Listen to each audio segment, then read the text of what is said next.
Ellie's Eden, part of Azure Standard, was created to make gardening more meaningful for families. In the Azure family, gardening is more than a hobby. It's how kids learn where food comes from, how families slow down together, and how we care for the land. Ellie's Eden offers carefully selected plant starts, seeds, and garden essentials chosen to help you grow with confidence. Whether you're expanding backyard beds or planting your first patio garden, Ellie's Eden helps you grow something lasting. Explore Ellie's Eden at azurestandard.com.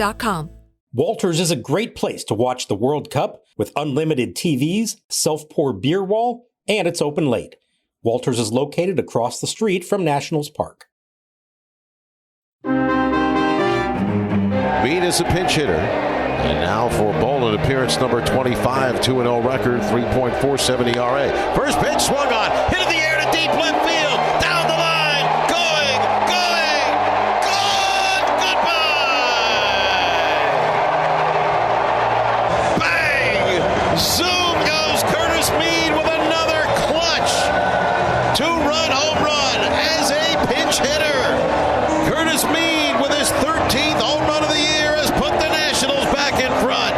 It's Washington 4 and Philadelphia 3. Stubbs leads at first. Lovelady ready. The 1-2 pitch to Hill. Swinging a fly ball right field deep, sending Wood back to the warning track, to the wall. He leaps, and it's gone. They have done it again to the Nationals. A pinch hit home run for Derek Hill, and the Phillies lead it 5-4. For the third time this year, the Nationals have been a strike away from a win against the Phillies, only to see them do that. And welcome to Nats Chat. I'm Al Galdi, host of the Al Galdi podcast. I'm joined by Washington Nationals insider Mark Zuckerman of NatsJournal.com. He's at Nationals Park. The Nats are 41-40 at the numerical midpoint of their 2026 regular season. 81 games down, 81 games to go. There's not a person listening to this who would not have signed up for that, but the Nats' relief pitching, which we expected to be bad, is really bad, like a special kind of bad, and is costing the Nats games, and this now has happened in each of the last two games in a big series. A 5-4 loss to the Philadelphia Phillies at Nationals Park on Wednesday evening in Game 3 of a 4-game series. This was a game in which the Nats blew a 4-3 ninth-inning lead by allowing 2 runs in the top of the ninth. And this loss was off the Nats' 14-9 loss to the Phillies at Nationals Park on Tuesday evening in a game in which the Nats blew a 5-3 eighth-inning lead. Did overcome a 6-5 eighth-inning deficit, but also blew an 8-6 ninth-inning lead by allowing 8 runs in the top of the ninth. And so here we are, the Nats at 41-40 run differential of +9. Phillies now at 44-36 run differential of -1. The Nats now 3.5 games behind the Phillies for the National League's first of 3 wildcard spots. Good to have you with us. This installment of Nats Chat brought to us by the Golf Yards in Arlington. Escape the DMV summer heat at the area's premier 24/7 indoor golf performance center. Tours now available. Visit thegolfyards.com to view the schedule and save up to $1,500 with waived initiation fees. So something that we have seen with the Nats so far in this regular season is that so many of the Nats games have been wild, right? Like very few games have been simple games. And this is a function primarily of 2 things. A, the Nats' great offense. B, the Nats' horrible bullpen. And Mark, what happens with the Nats the rest of this season may well come down to that battle. The great offense versus the horrible bullpen. Which wins out? Which impacts more games? Will the bullpen get better? That's the hope. Certainly needs to get better because right now this bullpen is in a rough way, and these last 2 games have been tough to take. So in a lot of ways, Al, it is awfully reminiscent of some Nationals teams of yesteryear. You think to 2017, 2019, even for a good long stretch, where you said they can score the runs, and at least on those teams, you knew they had the starting pitching as well, but they would lose games in just horrific fashion because of their bullpens. Sometimes the bullpen would blow it, and then the lineup would bounce right back and retake the game for them, and that probably made those teams better than this one. But in those cases, you always kind of felt like deep down, okay, they just got to get through July and then let Mike Rizzo do his thing. And he's going to go find a way to fix the bullpen by trading for at least one, if not multiple, reliable, late inning, proven arms, and he's going to be willing to give up some prospects to get them. Is that how this is going to play out? I don't know that that's the same situation that Paul Toboni is going to find himself in later this summer. Is he going to be as aggressive as Rizzo was back in the day? There are a lot of reasons to believe that they would not treat it that way. Are there moves they could make to try to shore it up? Yeah. And it may not be the big splash, the Sean Doolittle trade, but it could be a Brandon Kinsler trade, even a Daniel Hudson trade, which at the time nobody knew how big that was going to be. So there are possibilities there. The question is the rest of the team good enough that it's worth it now to try to fix the bullpen because you think you have a chance to win this year? I don't know that we really know the answer to that question yet, but it sure feels like the rest of the team is good enough. And if they just could fix the bullpen a little bit, that might make all the difference in the world.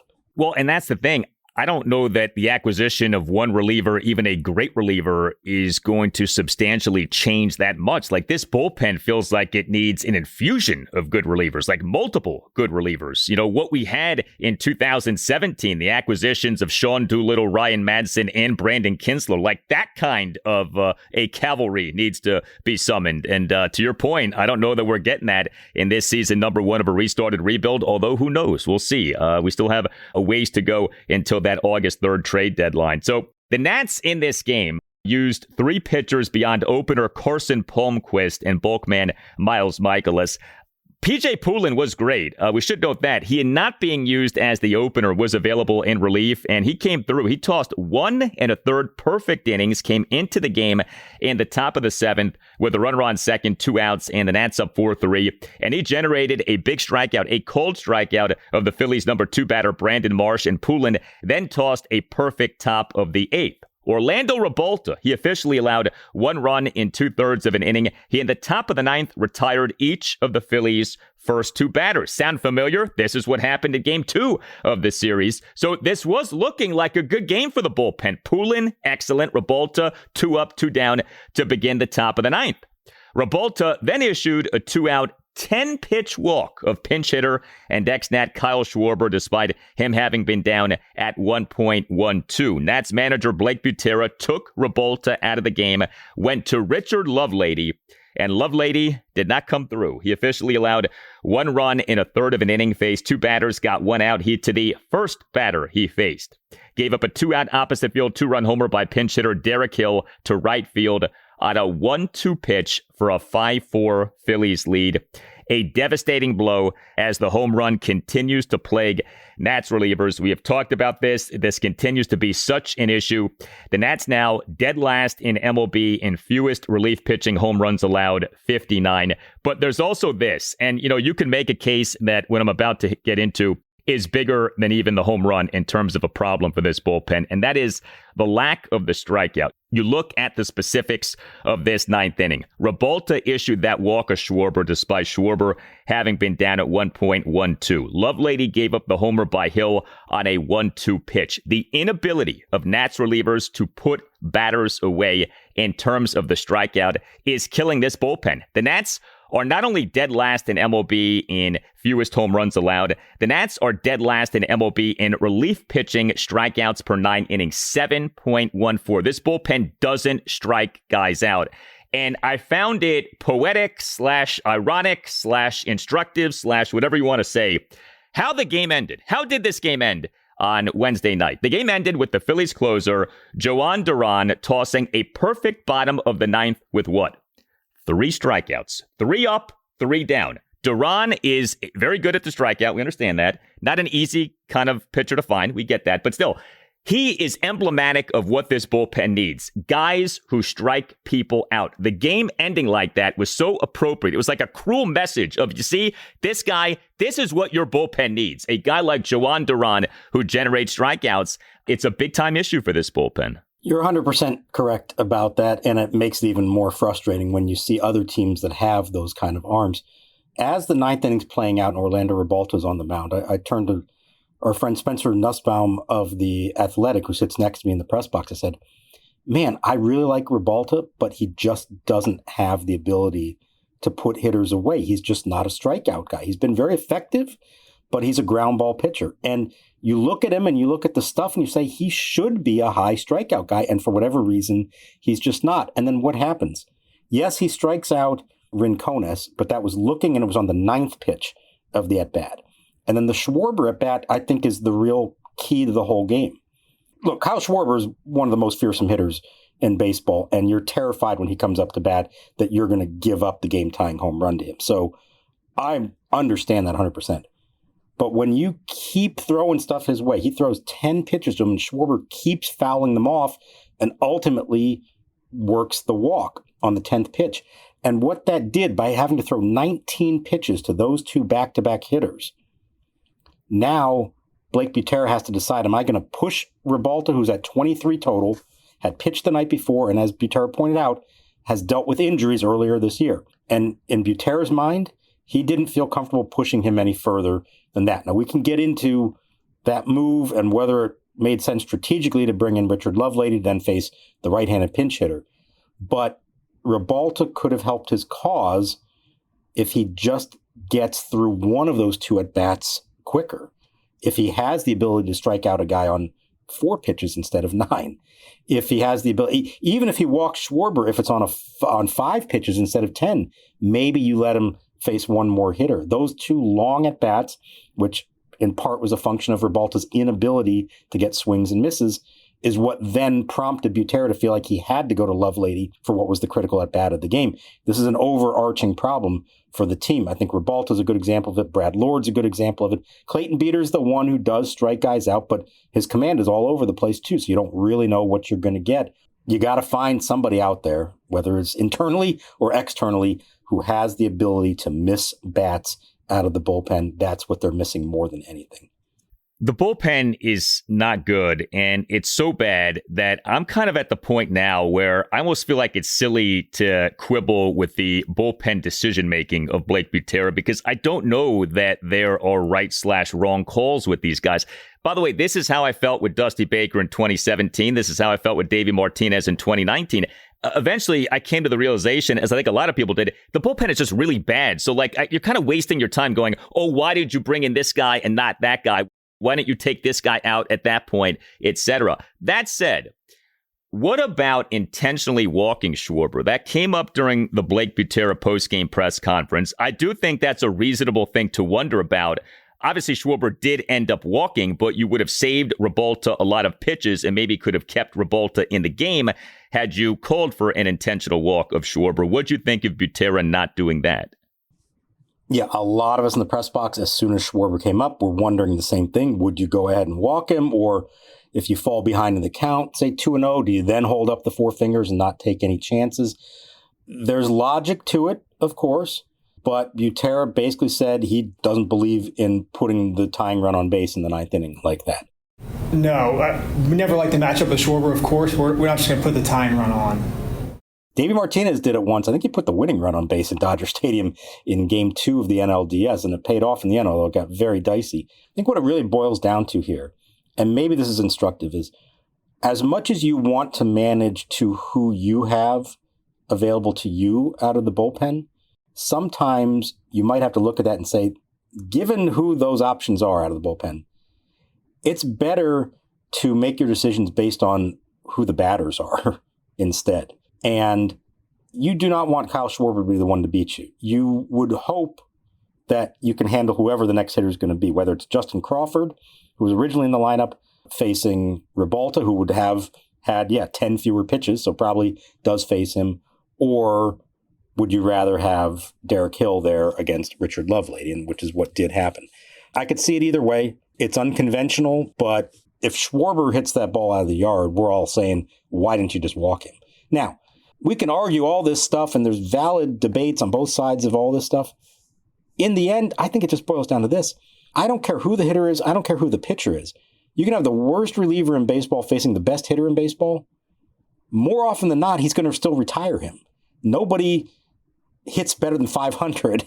Nobody's guaranteed to hit a go-ahead homer in that spot. Just get the guy out one way or another. And the fact that that didn't happen, and not just didn't happen, but that there was a home run yet again, it's mind-boggling because The odds of that happening again, not that Lovelady blew it, but that he gave up a home run to a guy who doesn't hit home runs all that much anyways. It almost just defies logic. All it feels like this bullpen does is give up homers. I mean, it's out of control. It's not just that the Nats are dead last in the majors in fewest relief pitching home runs. It's that the Nats are dead last by like a mile. 59 is the total. The next worst total is the Tampa Bay Rays 48. Like, it's out of control, the extent to which this Nats bullpen is giving up homers. And that is such a lethal combo. Your bullpen gives up homers and doesn't strike guys out. Those are like the two worst characteristics, you could argue, for a bullpen to have. And yet this bullpen has that. And we'll just have to wait and see if anything can happen to fix this bullpen in season. I was thinking about this off our conversation on the last installment of the podcast in terms of the offseason and, what if the Nats had made moves to bolster the bullpen? And, I talked about how, hey, you can spend money on a bullpen. There's nothing wrong with that in theory, but a lot of times spending money on relievers doesn't work out because relievers are so fickle and so year to year. In Nats history, I was trying to think of when the Nats have spent significant money on off-season acquisitions in terms of relievers. And the only two names I could come up with were Rafael Soriano and Will Harris, and neither signing worked out. Am I missing anything in terms of other significant acquisitions with the bullpen in an offseason for like legitimate money? Not like on the cheap signings of relievers, but like, real money signings of free agent relievers. Beyond Soriano and Harris, who else has there been? Has there been anyone else? It's not big money, but if I remember right, Sean Kelly got a 3-year deal, which was a big deal at the time that they were actually committing like that. And he was good for a year, and then it all fell apart for him. And I think that's the irony. And I feel like we have had this conversation before over the years on the podcast with Rizzo and said, you can't win either way. He spends money to try to address the bullpen with veterans, and it doesn't work. Or he doesn't spend money and it doesn't work. And he would always find himself come July having to try to fix the bullpen in season. And so it always felt like, at least in his case, it didn't matter which approach he take. Neither one worked. What he was best at doing was patching it together mid-season with trades. And maybe that is ultimately the way to go. And yet you do feel like there are teams that consistently turn out good relief arms from their own system. And a lot of times, they get everything they can out of them for a couple years, and then either they trade him or those guys flame out, but then they've always got another pipeline coming in. Teams like the Padres, I think the Brewers have done a good job of it. I know there are others that I'm not thinking of at the moment. It's not just about signing free agents and making key trades. It's very often about developing your own. And it's just not something this organization has done. And I think they've made some strides there. Like a guy like Brad Lord, been better. Orlando Ribalta, in spite of what happened tonight, I think has been very good. But you have to be good at all those phases. I don't think there's any one right way to build a bullpen. But to me, the most effective, the best way to do it, ideally, is to build it on your own from within and then supplement that from the outside. But no, throwing money at free agent relievers usually doesn't work. Maybe you go spend big time money on the top closers that are out there. Okay. But on those second tier ones, giving 3-year deals to relievers, very rarely does that actually work out. No, I know. And it barely has happened in the history of this franchise, which is interesting too. But yeah, it's not a simple fix. And, when it comes to Paul Toboni, I think in a lot of ways it could be the hardest thing to fix just because you got to assemble a bunch of young arms, optionable arms you feel like can really help you from a relief pitching perspective. And then you got to sort through kind of who's good, who isn't. And then you got to sort of cross your fingers that the guys who you feel like are good end up having good seasons and end up delivering for you. Toboni just got here, so we'll see how he is at constructing a bullpen. But this bullpen clearly not doing well right now. We talk a lot on Nats Chat about the front office's major shift towards advanced data, using biomechanics, StatCast metrics, and predictive modeling to drive daily lineups and long-term player development. If you want to see real, measurable results, you could do the exact same thing for your golf game by joining the Golf Yards. Located right here in Arlington, the Golf Yards is the DMV's premier 24/7 indoor golf performance center. It is officially summer in the DMV, which means the heavy heat and humidity are back. but it is always perfectly cool inside the golf yards. We are opening soon and bringing a tour-level, data-driven approach straight to your swing. Even better, tours are now available so you can come see the space for yourself. You can find the full tour schedule available right now on our website. While we gear up for opening, we are running a massive limited time offer, completely waived initiation fees. That is an immediate savings of $1,000 off a single membership and $1,500 off a family membership. Beat the heat and lock in your data-driven edge. Head over to thegolfyards.com to check out the tour schedule and claim your waived initiation fee today. 41 career at-bats, 13 hits, including a couple of homers. Here's the pitch. And a swing and a drive, deep right center field. Way back it goes. Crawford to the wall, looking up, and Garcia has homered again. Nationals 1, Phillies nothing. That one way out of here to right center. Garcia's homered in every game this series. That's number 13 and his third career shot against Nola. Right on cue, he takes him deep to put the Nationals in front. The Nats in this 5-4 loss to the Phillies at Nationals Park on Wednesday evening did use an opener who was a reliever, Carson Palmquist. The Nats on Wednesday afternoon announced having recalled Palmquist from AAA Rochester. Now, his stay with the Nats was short. The Nats late night on Wednesday night announced having optioned Palmquist back to Rochester, but he in this game did well. He officially allowed 1 run in 3 1/3 innings with 3 swinging strikeouts. So there's a reliever who can strike some guys out. He pitched for a lot longer than most anticipated, but I guess knowing now that he got optioned right back to Rochester, this may have been a situation where it was like, just use him and then go ahead and send him back down, but use him for all you can. And, you know, he in a lot of ways wasn't even an opener. I don't know if it's accurate to refer to him as an opener. He went for 3 1/3 innings. It's almost like a bullpen game for the Nats instead of them using an opener. Were you surprised to see him go for as long as he did? Yes and no.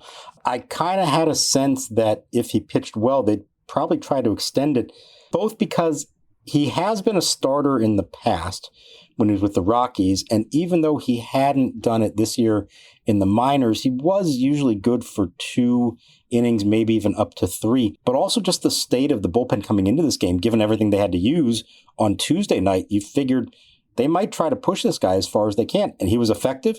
And then you got to that point where he gets through the 3rd. And now you know the 2 big lefties, Marsh and Harper, are due up in the 4th. You're not going to bring in Miles Michaelis to face those guys. Might as well throw the kid out there and see how it goes. And he did really well with it. And I think they pushed him as far as you could possibly go. 58 pitches over 3 1/3. And it was the right move to then go to Michaelis. Now, they immediately gave up the lead. Some of that was a Nasim Nunez error. Some of that was just Michaelis being Michaelis and giving up hits. But there's a lot to like about what they saw from Carson Palmquist. Now, how much of that was a guy the Phillies probably knew nothing about, and he came in and looked good, and they didn't get enough time to really feel him out and figure anything out? Maybe there's some of that. They did ultimately send him back to AAA at the end of the night. Not surprising, because 58 pitches, he wasn't going to be available for several days, and they need fresh arms for the rest of this series and moving forward. But he certainly made enough of an impression to think that he's going to be back at some point in whatever role that might be. Who knows? But right now, this team is not in a position to ignore any left-hander they can find who can get outs, because that is among their biggest issues right now. Yeah, but an instance of an opener going for longer than an inning and being effective. I mean, Palmquist in this game did a good job. Michaelis, 2 runs, none earned in 3 1/3 innings. He gave up 5 hits, which were 2 doubles and 3 singles, 1 strikeout, no walks, 60 pitches, 39 strikes, 21 balls. Top of the 4th, the Nats allowed 3 runs, but only one of them was earned. As Mark mentioned, second baseman Nasim Nunez committed a 1-out fielding error on an opposite field grounder by Alec Boehm. Michaelis in that inning did give up a 1-out RBI double and a 2-out RBI single. Now, we've talked about some of these Nunez errors lately. Some of them are a function of him being really good defensively, ironically enough. This was not that. This was a play that he absolutely should make, did not make. And I don't know if he at times gets careless or too casual, or if this is just, being a fielder in MLB, like you're going to make some errors. But that's the kind of error that a guy like him, as talented as he is, should not be making. No, of course not. And it probably boils down to just that issue of concentration on every single pitch. And it's a hard thing to do for 9 innings and for 162 games, but you have to do that to be an elite defender in the big leagues. He got careless on that one, and it cost them. Now, Michaelis still could have gotten out of that with a lot less damage than he did, but you want your infielders to make every routine play they can, and that unfortunately was a routine play that he didn't make. He's not a finished product, Nasim Nunez. There's still a lot of work for him to really become the best version of himself, and he can do so many great things because of his athleticism, the ability to make plays that nobody else does, but there's also something to be said for just being steady and doing all the little things right and making all the plays you're supposed to make, in addition to the occasional spectacular play. He's playing every day in the big leagues for the first time, and you hope that with more experience that comes with it. I'd like to believe that they can help him to get to that point, but it really is just about staying focused, staying fully engaged every single pitch, every game for an entire season. Interesting game for the Nats offense in this 5-4 loss to the Phillies at Nationals Park on Wednesday evening. So 4 runs on 6 hits and 3 walks. 5 of the 6 hits were extra base hits. The Nats had 3 home runs, a triple, a double, and a single. Did go 0 for 3 with runners in scoring position. Did strike out 10 times, but the 3 home runs coming from Curtis Mead, Luis Garcia Jr., and Jorbit Vivas, who homered for a second consecutive game. Mead on Wednesday evening came into the game to pinch hit and play third base. He went 1 for 2 with a 2-run homer. Mead in a Nats 2-run 6th had a pinch 2-out first pitch 2-run homer to left field for a 4-3 Nats lead. The homer coming on the first pitch of the game by righties Phillies relief pitcher Jonathan Poulin. Curtis Mead now has 13 homers and an OPS of 796. Luis Garcia Jr., he was the Nats starting first baseman and number 2 batter, 1 for 3 with a solo homer and 2 walks. Garcia in the Nats 1-run first, a 1-out solo homer to right center for a 1-0 Nats lead. The homer going a projected 412 feet per Statcast. We've been talking about the power surge of Garcia. He now is at 13 homers and an OPS of 791. So think about Mead and Garcia, each guy at 13 homers, each guy on pace for 26 homers, and each guy with an OPS in the 790s, each guy with an OPS approaching 800. I mean, just tremendous production from those two. And yeah, Jorbit Vivas homering for a second consecutive game. He was the Nats starting third baseman and number 7 batter, 1 for 2 with a solo shot. Vivas in the Nats 1-run second, a 1-out first pitch solo homer to right center for a 2-0 Nats lead. 81 games into the 162. The Nats are at 108 home runs. The Nats for all of last regular season had 161 home runs. The Nats for all of the 2024 regular season had 135 home runs. I mean, think about that. 108 homers this season, 135 homers all of 2024. The increase in home run rate has been outstanding. It really is stunning. It's the kind of thing like we're all aware of it, but when you quantify it, it really slaps you across the face how much better this team is in terms of the home run. Think about some of those years where we were wondering amongst ourselves, who on this team is going to hit 20 homers? Do they have a 20-homer hitter or not? Now think about where they are. James Wood's on pace for 40, and that's despite going ice cold here for the last week or so. C.J. Abrams is going to be well over 20, and now Garcia and Mead on pace, as you said, for 26. That's a remarkable difference for them to be in that position. And I'll tell you what, as much as you might want to criticize Blake Butera's bullpen management, he handled the in-game lineup management perfectly in this one. He got the home run from Vivas in the second inning. And this is one of those games where you say, okay, they're facing the right-hander Nola. Vivas is going to start against him. But Curtis Mead is coming off the bench at some point. And it happens in the 6th inning. He didn't wait too long. And it's a lefty on the mound at that point in Bacchus.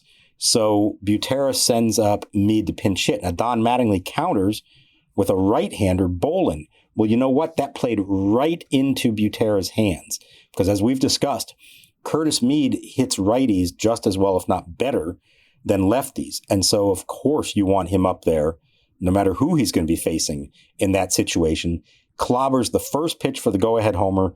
He's now got an 810 OPS against righties this year. That's why he's become so important to them.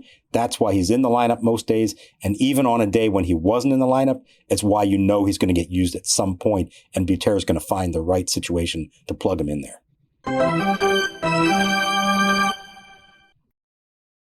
Here's the pitch. And Vivas hits one to deep right center field again. Back goes Rincones to the wall, looking up, and it's gone! Slugging Jorbit Vivas has done it again. And the Nationals lead it 2-0. His last two swings have produced home runs. And also with the Nats offense in this game, the return of C.J. Abrams. He was back from a one-game absence caused by left side tightness. Had a good game. He is the Nats starting shortstop and number 4 batter. 1 for 2 with a double, a walk, a hit by pitch, and a stolen base. And most impressive from him was the walk. Abrams in the bottom of the 7th drew a 2-out, 12-pitch walk despite having been down at 1.12, and he had a steal of second base. When you talk about the improvement of C.J. Abrams, the maturation of C.J. Abrams, I felt like that plate appearance was a good snapshot. A guy who is not known for drawing walks, drawing a 12-pitch walk in a plate appearance in which he was down at 1.12. Yeah, huge at-bat there against a tough pitcher in Alvarado. Not getting overly aggressive with the runner on third, takes his walk. Now, the unfortunate part is that Dalen Lyle behind him couldn't convert to get the runner in, but that's not CJ's fault. That right there is among the many things that he is doing this year that have taken his game to another level. And it's what makes you believe that this isn't a flash in the pan, that this isn't just another really hot first half, but that he can continue this now throughout the second half of the season. Yeah, Abrams' OPS now at 903. You mentioned James Wood going cold here lately. His OPS down to 909. So Abrams actually is within striking distance of overtaking Wood for the team lead in OPS in terms of qualified batters. So another rough loss for the Nats. Game 4 against the Phillies at Nationals Park Thursday evening at 6:45. The Nats have listed Cade Cavalli as their probable starting pitcher for the game, and Christopher Sanchez is the Phillies' probable starting pitcher for the game. Every time we say this, something bad happens for the Nats, so I won't say what would be obvious to say about an impressive pitching matchup, but Christopher Sanchez is outstanding, maybe the best pitcher in the sport this season. And that's why I thought it was really important for them to try to win this game before ever getting to that point where you knew you had at least a 4-game split no matter what happened. They're going to have to put together some really quality at-bats against Sanchez and maybe just try to drive the pitch count up and get him out of there and go against the Philly bullpen. I don't know that it's going to be that simple to do that, but that may be their best hope against someone like Sanchez. And they're going to need Cavalli to both be good and to provide some length. Now, let's remember, last time he pitched was coming off the food poisoning. He wasn't great. He didn't last long. You hope that's all cleared now and that he's good to go. But given how much they've relied on their bullpen the last couple of nights, and ultimately in losing efforts in the end, they don't have a whole lot available to them for the series finale. They need Cavalli. They're going to have another new arm coming in after sending Palmquist down. It's probably going to be Justin Lawrence, a veteran right-hander that they claimed off waivers earlier in the day from the Twins. They didn't announce exactly where and when he's going to report, but he's out of options, so he's going to be in the big leagues. I would guess we will see him. Now, he's not a savior. He's a 31-year-old with a career 5.37 ERA, but he has pitched in the big leagues for several years with the Rockies, the Pirates, the Twins, and the hope would be that he can at least come in and give them another option on a night when they may not have very many.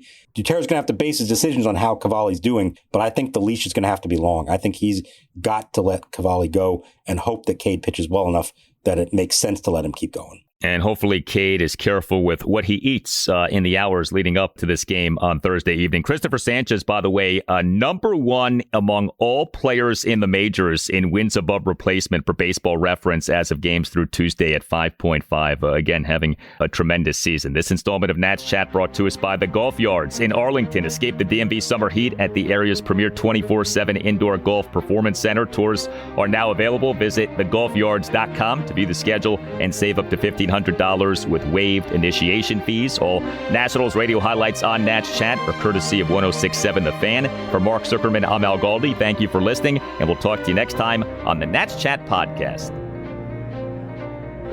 Stott, Willie Miller, the bat around, now resting it on his shoulder. Poulin, the sign from Millis. The set, the kick, the 1-2 pitch, swinging a looper, shallow right center, racing in his cruise. He's closing. He dives. He caught it. A backhand diving catch for Cruz. Poulin doffs his cap in his direction.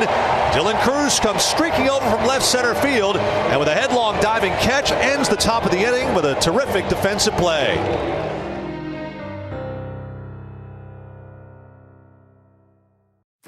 WeatherTech is made right here in America, and it's perfect for an American-made summer. Because we cannonball into summer, hike all over it, slide down it, camp in it. It's one ice cream-covered, sandy, soaking wet mess of a season, which is why WeatherTech floor liners and seat protectors are a must. We are road-tripping, beach-going, lake-jumping Americans, and that's just how we summer. WeatherTech, made in America for an American-made summer. Visit WeatherTech.com today.